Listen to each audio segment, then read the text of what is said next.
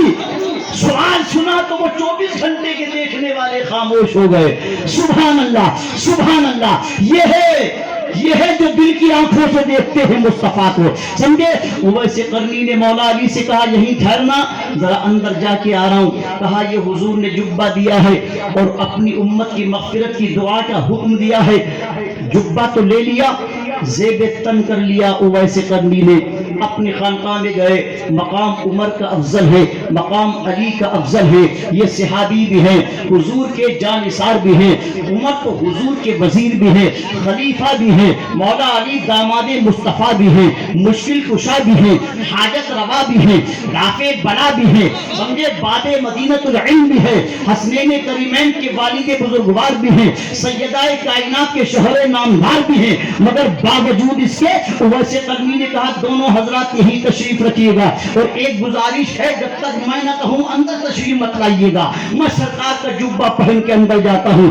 اندر گئے، مصلی بچھایا، نماز کی نیت کری اور سر سجدے میں رکھا. اویس قرنی نے دعا شروع کر دی. 10 منٹ گزرے، 20 منٹ گزرے، آدھا گھنٹہ گزرا، 1 گھنٹہ گزرا.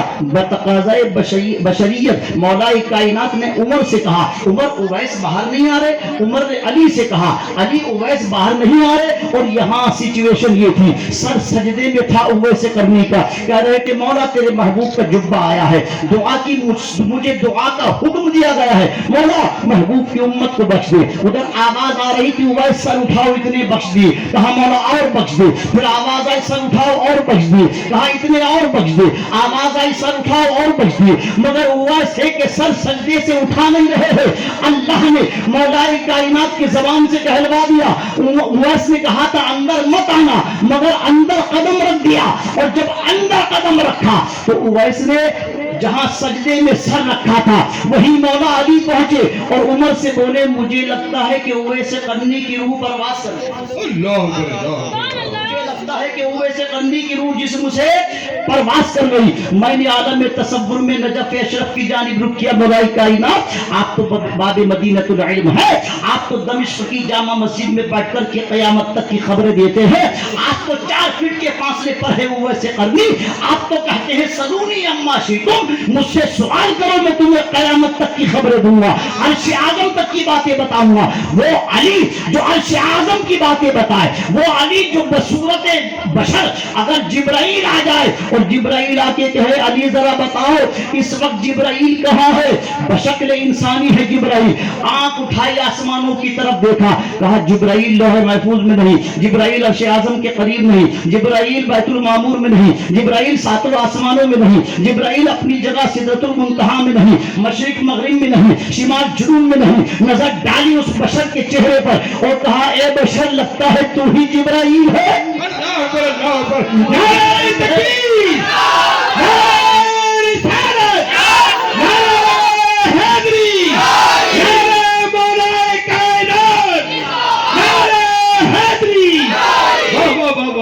کیوں کہا کہ تو جبرائیل ہے؟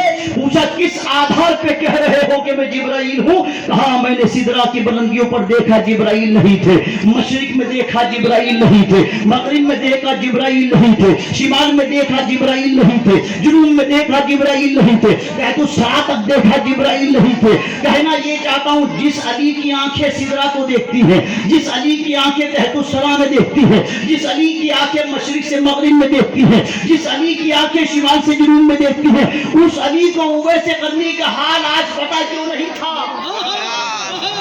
وہ تو 4 فٹ کے فاصلے پر ہے. یہ کیوں کہہ دیا کہ اویس کی روح پرواز کر گئی؟ ایسا لگتا ہے اللہ نے توجہ کو ہٹا دیا. اللہ نے توجہ کو ہٹا دیا. علی اندر داخل ہو جاؤ. لگتا ہے کہ اویس کی روح پرواز ہو گئی اور جا کے کہا اویس سر اٹھاؤ سجدے سے. عرض کیا آقا میں نے آپ سے کہا تھا نا کہ آپ اندر تشریف مت لائیے گا، مگر رب کی مرضی تو یہ تھی علی ذرا جا کے اویس کو اٹھاؤ. اگر ساری امت کو یہی بخشوا لیا تو مصطفیٰ کی شفاعت کا کیا ہوگا؟ تکبیر!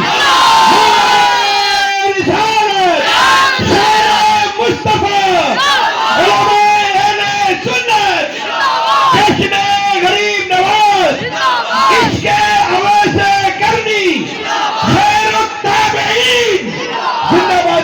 سبحان اللہ سبحان اللہ علی اندر جاؤ، آج تمہاری توجہ کو ہٹا لیا ہم نے اس لیے کہ تم اندر پہنچ کے اویس کو سجدے سے اٹھا لو. اگر اویس سجدے سے نہیں اٹھا تو ساری امت کو بخشواتا رہے گا، اور جب تک اویس دعا کرتا رہے گا میری رحمت بخشتی رہے گی. کیا حسن نے سمجھا ہے، کیا عشق نے جانا ہے، ان خاک نشینوں کی ٹھوکر میں زمانہ. کیا حسن نے سمجھا ہے، کیا عشق نے جانا ہے، ان خاک نشینوں کی ٹھوکر میں زمانہ ہے. حضرات گرامی وقار، عرض میں یہ کر رہا تھا کہ ادب رسول کے لیے کسی سند کی ضرورت نہیں بلکہ عشق رسول کی ضرورت ہوتی ہے. عاشق کبھی سند تلاش نہیں کرتا ہے، عاشقوں کی دنیا بڑی الگ ہوتی ہے. ابراہیم بن ادھم کا نام سنے ہو آپ؟ سنے ہو؟ بڑا عاشق گزرا ہے، یہ غلام ہے سرکار کے غلام. سمجھے، بادشاہ نے کہا اپنی بیٹی سے نکاح کر دیں گے، شرط یہ ہے کہ سمندر سے موتی لے کر کے آؤ. بادشاہ جلال میں آ گیا، موڈ میں آ گیا، مستی میں آ گیا، کہا جاؤ موتی لاؤ. اللہ مارشد نے اس کو لکھا ہے، کہا ٹھیک ہے ہم لے آئیں گے. اب پہنچے سمندر کے کنارے. آپ کو حیرت ہوگی، عاشقوں کی بات کیا بتاؤں میں آپ کو. ایک ڈول یعنی بالٹی لی اور لے کر کے سمندر سے پانی نکالنا شروع کر دیا.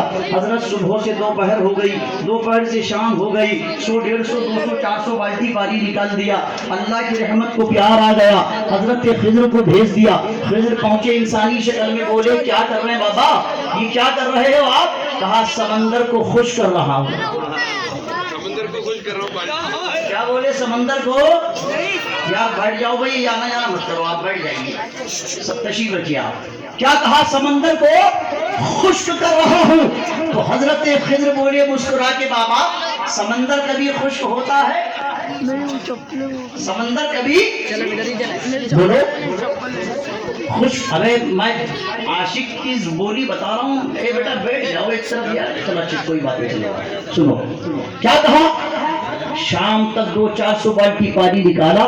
اللہ نے حضرت خضر کو بھیجا اور پوچھا کیا کر رہے ہو؟ کہا سمندر کو خشک کر رہا ہوں. پھر کیا کرو گے؟ سمندر خشک ہوگا تو موتی ملیں گے. پھر کہا موتی ملیں گے تو بادشاہ کی شرط ہے کہ موتی لاؤ تو نکاح کر دیں گے. تو موتی دوں گا تو نکاح ہوگا. تو خضر نے کہا بابا سمندر کبھی خشک ہوتا ہے؟ تو جواب سنیے، حضرت ابراہیم بن ادھم کہتے عاشق کبھی تھکتا ہے؟ کہتے ہو سمندر کبھی خشک ہوتا ہے؟ کہا عاشق کبھی تھکتا ہے. اور پھر شان یہ تھی کہ مچھلیاں اپنے منہ میں لا کر کے موتی قدموں میں ڈال رہی تھی. سمجھے، یہ وہی ابراہیم بن ادھم ہے. مگر سنیے، یہ دنیا کے دیوانے نہیں تھے، یہ دین کے دیوانے تھے. ایک دن سمندر کے کنارے بیٹھ کر کے اپنے ہی کپڑے پہ پیون لگا رہے تھے، اور بلخ کے بادشاہ رہ چکے تھے ابراہیم بن ادھم.